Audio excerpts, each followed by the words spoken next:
Welcome back to For Amusement Only. This is Nick Baldridge.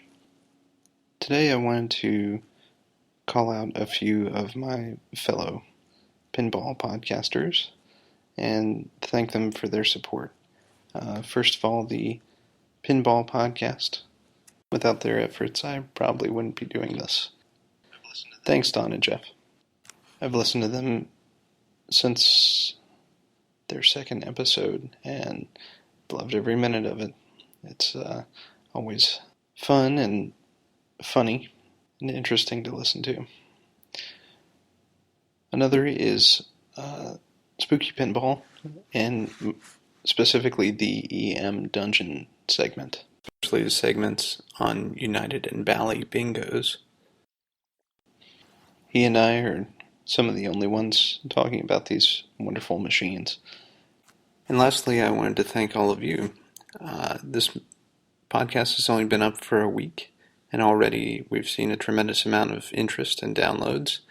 I thank you all very much. It means a lot to me. So, for today it's going to be another mini topic. And as I received a note on Facebook about horse racing games, thought I'd take a minute to go over what exactly those are. Before Bally got into bingos, they experimented with horse racing games. And as I mentioned in one of my bingo episodes, these horse racing games were also condemned as gambling machines. Some had payout hoppers installed, similar to Bally slots. As I mentioned, that was an aftermarket modification for a lot of bingos as well. Bally began manufacturing these horse racing games in the 30s, and the difference between a horse racing game and a bingo is that a bingo has a much more complex control unit and winner payout circuit than a horse race game. A horse race game only has to know about a single ball. It only has to know about the position of that single ball. And therefore, there are fewer moving parts than in a bingo. Not many fewer. They're still very heavy. Another interesting difference is that horse racing games contain all of the moving parts and the relays in the cabinet.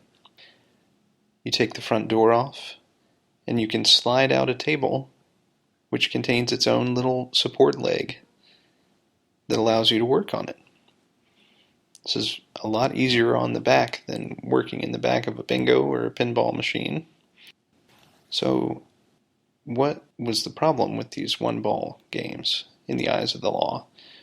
Well, you only had one shot. So you'd place your bets. You'd choose if you were going to win, place, or show.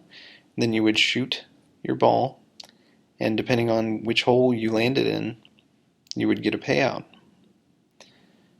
Now, because you only had one shot, it was much more like a gambling device than a bingo, where you had multiple shots.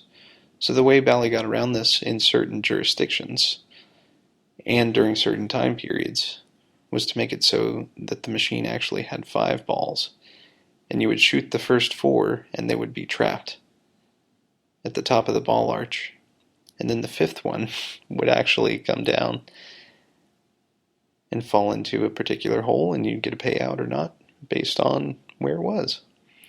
Pretty ingenious way to get around the limitation that the law imposed. Now, I've only seen a handful of these in person, and I will say that the artwork seems to hold up very well on these games for some reason, as well as the backglass, and probably because there are fewer balls moving over the playfield. However, the glasses are sometimes mirrored and very attractive, and normally on these older machines the backglasses will start to show signs of wear, especially in a particular color. And other than the reds, which see a little bit of wear, the glasses hold up remarkably well. at least in the ones that I've seen.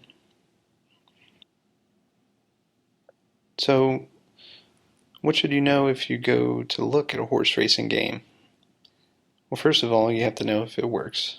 And they work similarly to bingos, in that there are many moving parts, and it's important to have the schematics. I'm not certain if all of the machines had manuals, because they were making these back in the 30s, but they should all have schematics.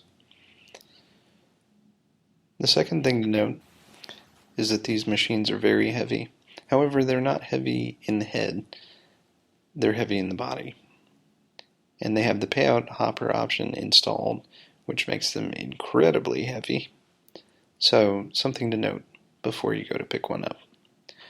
Well, that's all for this time. Thank you for joining me on For Amusement Only. This is Nick Baldridge.